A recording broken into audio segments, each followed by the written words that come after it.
Robusta has started to gain more prominence in the coffee community, with the most recent entry into the field being Blue Bottle, which is strange because it's such a large part of a large coffee company now. And we've had Robusta around, just not specialty Robusta. Often we drink Robusta as single origin. And I think people are missing out, personally. I've tried Robusta multiple times. I just couldn't ever get the roast right.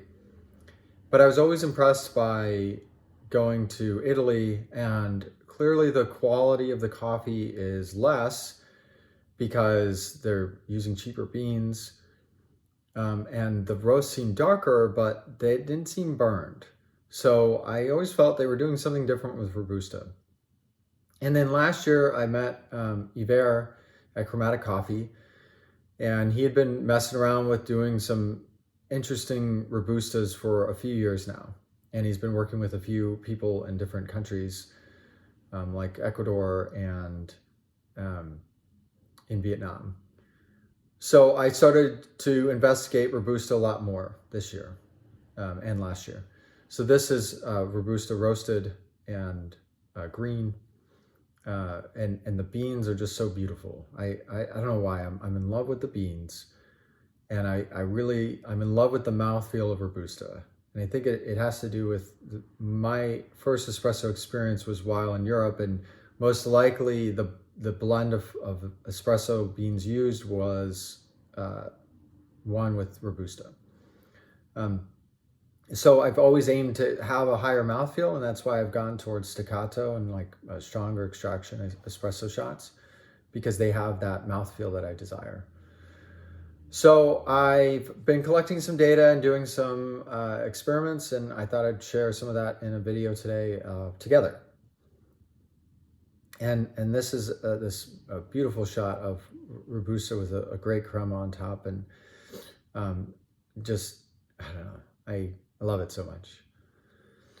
So one thing I did is I pulled a salami shot and I compared it to a regular shot and a staccato shot of arabica that I had done a salami shot on.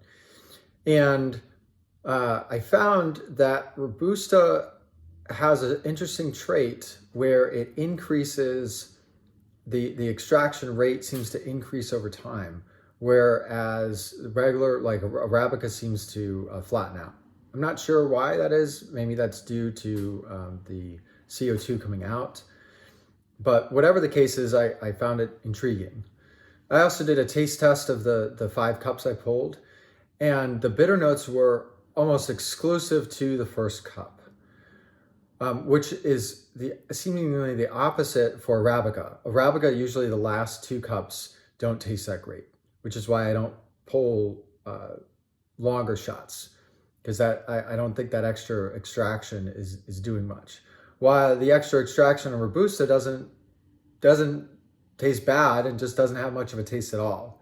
So that's the only the counterbalance there is it doesn't taste bad, but it doesn't taste like anything. But this is helpful to know, because sometimes shots don't go right. So this has happened to me a few times, and either they don't go right, like in this case because there was channeling, or previously if I use Robusta too soon, it under extracts in the volume I want.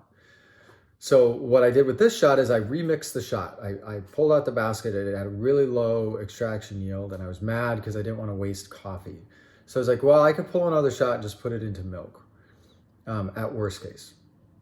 And so I remixed the shot. Like I pulled the shot out, I put it in a bowl, the coffee, I mixed it around and put it back in the pot, tamped it, and went at it again. So in terms of taste, the remix shot tastes a bit better. Now, these are really low scores on my score scale because I just had better improvements on them. And when I've been pulling more intense espresso shots with my latest profile, I've been able to get Robusta scores in the same range as Arabica because of the mouthfeel and the richness. So it was helpful to know, and I encourage you, if you pull Robusta, to reuse a shot if you can, or if it doesn't pull quite right, just pull a little bit longer. It doesn't hurt Robusta in the same way that I think it hurts Arabica. So the other thing I looked at is humidified coffee. So this is something I did for Arabica over a year ago, where I was looking at if you add water or moisture or humidity to coffee. So I started with humidity bags, and then I've now moved on to just adding water. I'm not sure which is better. Humidity bags add the water over time, while if you add water directly to the beans, it'll get absorbed within like a day. So in this case, it improved taste all around. I also found that it improved TDS, extraction yield, and intensity radius for these. I think part of that has to do with it's causing the coffee to degas, and the amount of carbon dioxide in Robusta is just higher. So, which is why it makes great crema, but that also inhibits its ability to pull really high extractions. So I also wanted to know this other idea of is a refractometer reading the same thing for Arabica as for Robusta? So I've done this test for Arabica, which is where after I pull a shot, I measure the TDS using a digital refractometer, and then I take the puck and I dry it out, and I measure the dry weight extraction yield. So there was some noise in this data. Part of the noise comes from the refractometer, part of the noise comes from the scale, because even the scale goes down to 0.01 grams, but there's still a little bit of noise in there. However, that kind of noise averaged out, and it's good news that using a refractometer for Robusta is the same as using it for Arabica, which is what I like to hear. And then I met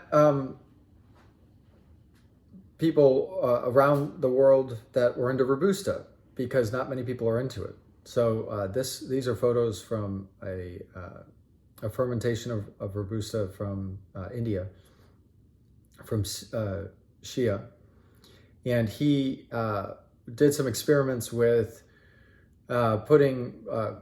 doing yeast fermentations like we do for Arabica, but doing them on Robusta. And at the time that it was just being adopted, doing these fermentations to see if you can increase the quality of Robustas, because Robusta is it's easier to farm Robusta than Arabica.